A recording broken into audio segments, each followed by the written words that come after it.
अरे जीजा जी, नहा रहे हो या स्विमिंग कर रहे हो?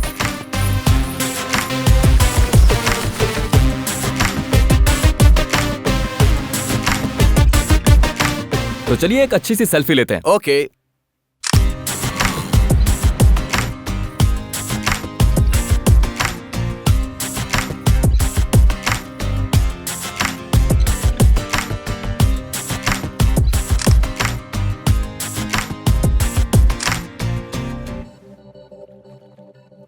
देखो जी, मेरे भैया ने कितना रिस्क उठा के हमारी शादी करवाई है। हम इसका कर्ज कभी नहीं उतार सकते। इसकी अच्छी नौकरी लगवा दो, ये भी हमारी तरह सेटल हो जाएगा। क्या बात है।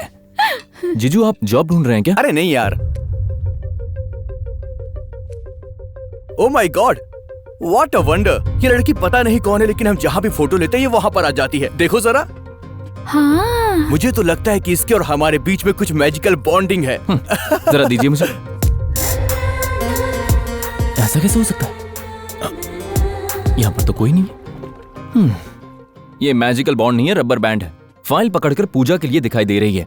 इंटरव्यू के लिए सिटी में आई है, जॉब के लिए मंदिर में आई है, और सिटी में नई आई है तो सिटी बस में पूरी सिटी घूम रही है, और फाइनली यहाँ आकर उसने खाना खाया। अगर 1 घंटे बाद आप बस स्टैंड या रेलवे स्टेशन जाओगे तो वहां पर उसकी सेल्फी मिल जाएगी। तो फाइनली से कहा जाएगा एक प्योर कोइंसिडेंस। लाइए जरा दिखाइए तो। वैसे एक बात तो कहनी पड़ेगी जीजू, लड़की है तो एक नंबर। भैया, ये सब क्या है? जब तक जॉब नहीं मिलती सोचा घर का काम ही कर लेता हूँ। स्टोरी, स्क्रीन प्ले और डायलॉग रेडी है। तुम क्रिएटिविटी दिखा दो, मैं डायरेक्शन देख लूंगा। वैसे कहानी बहुत अच्छी है। अब इस फिल्म को जल्दी रिलीज करो, मेरे ऑफिस का टाइम हो रहा है।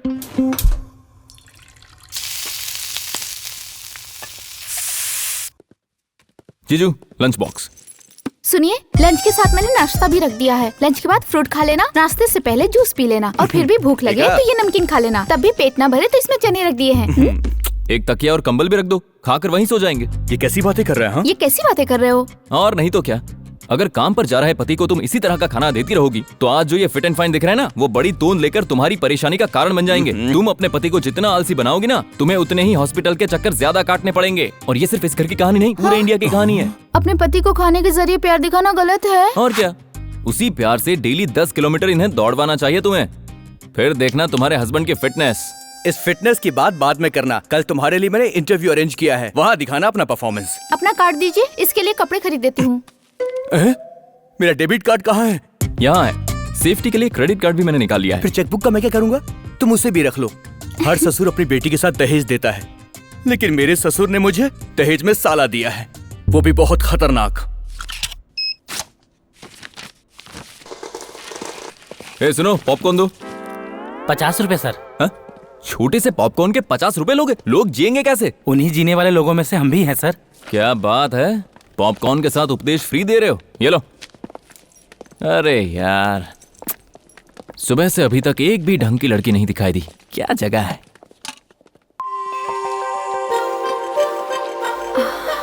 एक्सक्यूज मी, ये कितने का है? 50 रुपए। 50 रुपए। 50 रुपए? हमारे गांव में पूरा भुट्टा मसाले के साथ 10 रुपए में दे देते हैं। मेरे गांव में तो 5 रुपए का मिलता है। 30 का दोगे क्या? 5 पैसे भी कम नहीं होंगे। इन्हें तो म्यूजियम में रखना चाहिए। ठीक है, दे दो। पापा, स्कूल में ज्योमेट्री बॉक्स लाने को बोला है, 100 रुपए देंगे क्या? स्कूल वालों को और कुछ काम नहीं है, रोज कुछ ना कुछ मांगते रहते हैं। अब मैं नहीं दे सकता, जाओ तुम। पापा चलो घर जाओ। बेटा, ये लो, इस पैसे से ज्योमेट्री बॉक्स और तुम्हें जो चाहिए खरीद लेना। थैंक यू दीदी। You are welcome. 50 रुपए की चीज का तुम मोल भाव करती हो, और 500 रुपए ऐसे दे दिए तुमने। बच्चों को अगर जायदाद दो तो वो उसके रहने तक ही जिएंगे, पर अगर एजुकेशन दी जाए तो वो जायदाद के मोहताज नहीं होते। ऐसे लोगों को म्यूजियम में नहीं, दिल में बसाना चाहिए।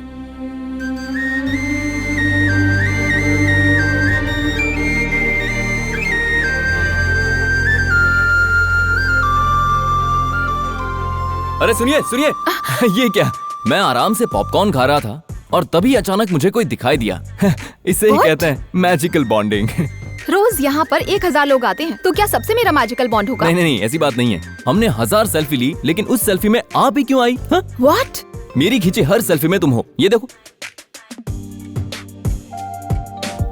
अब तो भरोसा हो गया ना, हम दोनों के बीच कोई मैजिकल बॉन्ड है। It's just coincidence. जब मेरे जीजा जी ने कहा तो मैंने भी यही कहा कि ये कोइंसिडेंस हो सकता है। What nonsense. सुनिए, अरे सुनिए, एक मिनट। अब तक जितनी भी लड़की देखी उसमें मुझे ऐसी फीलिंग नहीं हुई, लेकिन आज पहली बार ऐसा हो रहा है। I love you.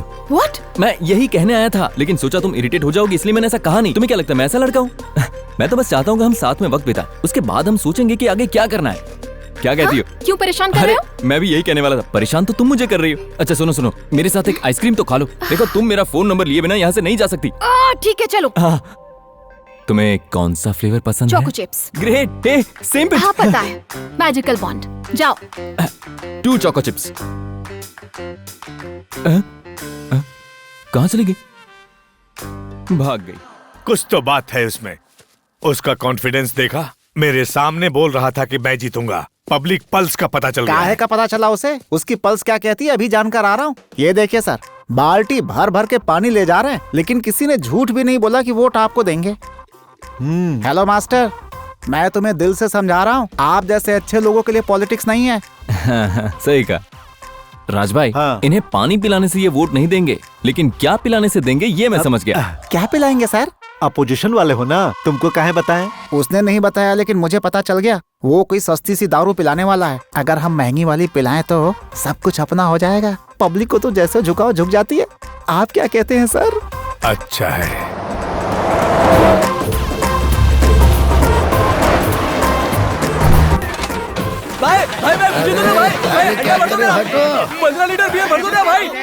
अरे मेरा जीना दुश्वार हो गया है। लीवर बार बार मुझसे मांग रहा है, मुझ पे कृपा कर दे भाई। और पिएगा तो मर जाएगा। अभी भी तेरी बीवी मरी है।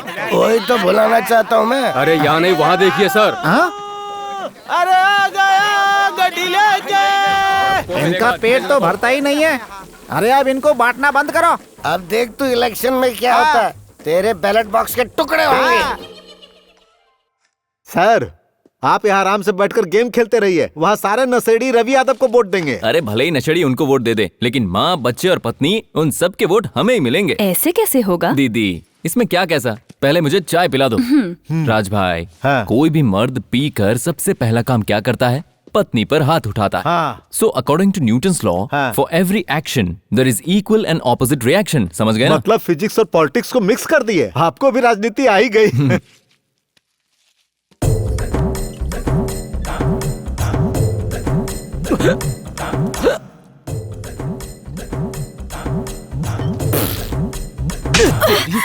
हिचकी आने पर पानी नहीं देना चाहिए, क्वार्टर देना चाहिए। सुबह से पी रहे हो, काफी नहीं है क्या?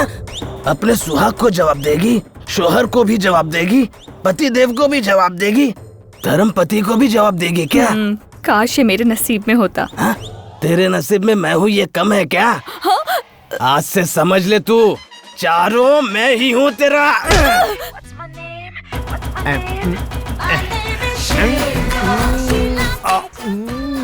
सुनिए जी, खाना लगा दूं क्या? नशा उतार दी। वहाँ कतरीना को देख, कितनी स्लिम और खूबसूरत है, और तू है सुमो जैसी। चल निकल। मुझे भी ऋतिक बहुत पसंद है, लेकिन तुम भैंसे जैसे दिखते हो, फिर भी साथ में रह रही हूँ ना। क्या रे भैंसी, तेरी नजर ऋतिक पर है। अभी मैं तुझे बताता हूँ। पति को छोड़कर ऋतिक तुझे चाहिए? हाँ, ऋतिक चाहिए तुझे? अगर हमारी बेटी पे हाथ उठाए ना तो गला काट देंगे। चुपचाप यहीं पड़ा रहे। दारू पिया मैं महाराज हूँ। जय दारू देव की।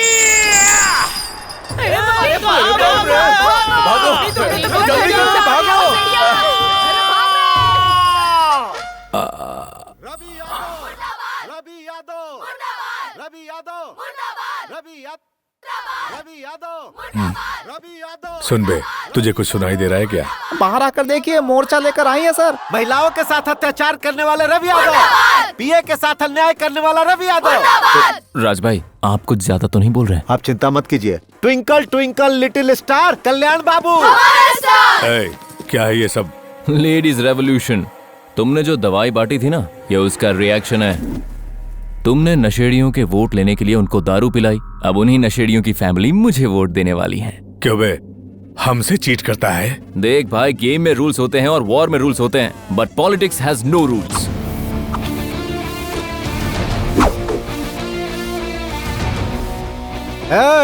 पीए मतलब क्लीन शेप करके, नीट कपड़े पहनकर, हाथ में फाइल्स पकड़कर। तू चाय पिए तो कप उठाकर, कार से उतरे तो डोर बंद करके हाथ बांधकर खड़ा रहने वाला समझा है का?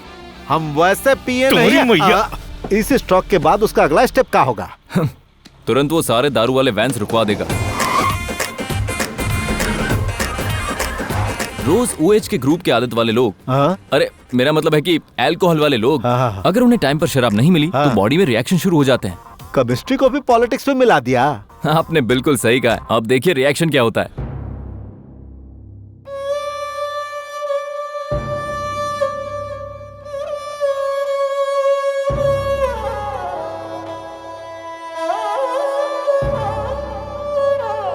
अरे सूरज, बेटा सूरज, देख वैन आई क्या?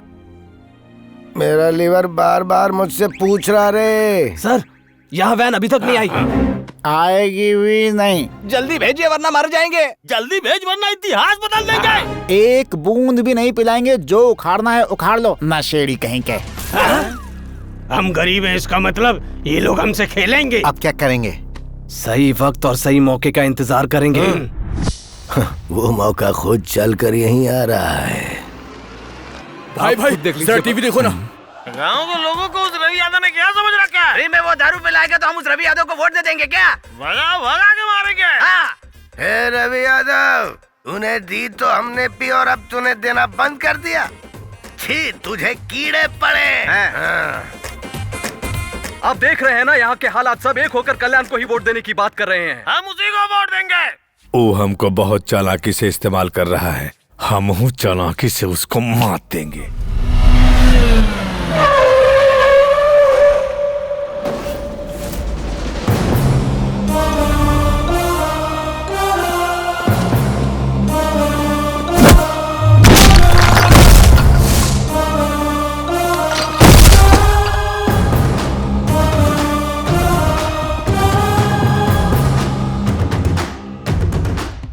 अबे तू इंसान ही है ना? सोचा था कुर्सी के लिए ही चालाकी करता होगा, लेकिन तू नीच निकला। तू बच्चों की जिंदगी के साथ खेलता है। तेरे साथ पॉलिटिकल बैकग्राउंड होगा, पुलिस का सपोर्ट होगा, तेरे पीछे गुंडे होंगे, ये सोचकर लोग डरते होंगे तुझसे। लेकिन आज से तेरा डरने का टाइम शुरू हो गया, याद रखना। क्या बक रहा है तू? अब सुन, तेरी ग्लास की फैक्ट्री में सिलिकोसिस की वजह से मरने वालों की संख्या पूरी 157 है, और आज मुन्ना की मौत के साथ वो 158 हो चुकी है। स्पिनिंग मिल में हाथ और उंगलियां गंवाने वालों की संख्या मैं तुम्हें बताऊं क्या? अब तक मीडिया को सिर्फ तुम पर शक था, लेकिन अब मेरे पास सबूत भी है। लोगों के सामने तेरा कमीनापन, 1 घंटा 23 मिनट का आउटपुट। जर्नलिस्ट शिवराम कृष्ण की रिसर्च।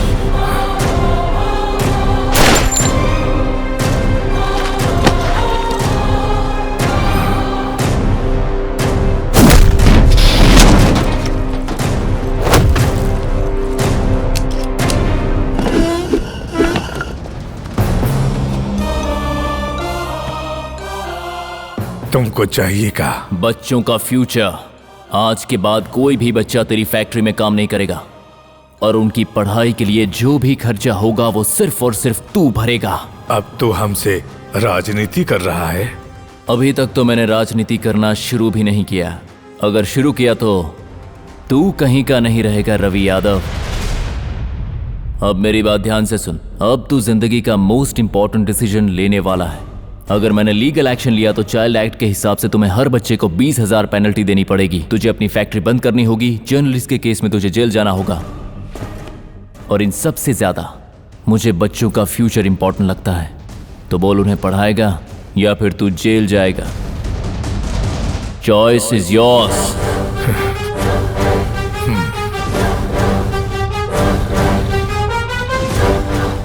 इतनी सी पेन ड्राइव के लिए इतने सारे पैसे दे दिए भाई। माचिस की तीली भी इतनी ही होती है, लेकिन उसकी गर्मी फसल जला सकती है। हमारे इलेक्शन का टाइम है, उसी तीली की गर्मी की तरह। वो चाहे कितने बच्चों को भी पढ़ा ले, उसे केवल उसके ही घर के वोट मिलेंगे। इलेक्शन होते ही और उसके हारते ही बच्चों को दोबारा फैक्ट्री पर आना ही होगा। अब ज्यादा से ज्यादा 4 दिन पढ़ाएंगे सर, उसके बाद हमें ये चाहिए वो चाहिए कहकर हमारे सर पे बैठेंगे। हम सब जानते हैं सर। पढ़ लेंगे लेकिन नौकरी कौन देगा? पढ़ाई सिर्फ नौकरी के लिए या सैलरी के लिए नहीं होती, जिंदगी को अच्छा बनाने के लिए होती है। एक लड़की ने एक बहुत अच्छी बात कही थी, बच्चों को जायदाद दोगे तो खर्च होने तक जिंदा रहेंगे, पढ़ाओगे तो हमेशा जीते रहेंगे। बात तो सच है बेटा, ये हमारे अच्छे के लिए सोच रहे हैं। काहे का अच्छा? बिना किसी पढ़ाई के मेरा बेटा हर महीने 2000 कमा लेता है।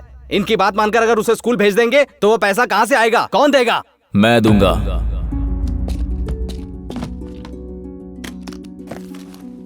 तुम्हारे बच्चे काम पर जाते हैं तो कितना कमाते हैं, उतना ही मैं स्कूल जाने पर दूंगा। मेरा बेटा इसी उम्र में कमा रहा है, ये सोचकर फर्क महसूस मत करो। कल वो जब बड़ा होगा तो सोचेगा कि मेरे बाप की वजह से मेरी जिंदगी बर्बाद हुई। बेकार ही वो आपके लिए नाराज हो जाएगा, तब अफसोस करोगे। जब बच्चे पैदा होते हैं तब हमें माँ बाप का बस नाम मिलता है, लेकिन जब हम उन्हें किसी लायक बनाते हैं तब माँ बाप की जीत होती है। अगर अनाथ बच्चे ऐसा खतरनाक काम करते हैं तो ये उनकी बदनसीबी है। माँ बाप खुद ऐसे काम के लिए भेज रहे हो तो वो तो सरासर पाप है। साहब, भले ही हम एक वक्त तक क्यों न खाएं, लेकिन हम अपने बच्चों को स्कूल जरूर भेजेंगे। वो हमारे ही बच्चे हैं, हम उनका भविष्य खराब नहीं करेंगे। हमें कोई पैसा नहीं चाहिए सर, उसे स्कूल में खर्च कीजिए। 1 या 2 नहीं सर, उसकी फैक्ट्री में कुल मिलाकर 3000 बच्चे हैं। हम सबको पढ़ाएंगे। क्या बोल रहे हो सर? इलेक्शन सर पर है, फिर प्रचार कैसे करेंगे? एमएलए बनने से ज्यादा बच्चों को पढ़ाकर उनकी जिंदगी संवारना और भी अच्छा होता है। हम पढ़ाएंगे, सबको पढ़ाएंगे हम।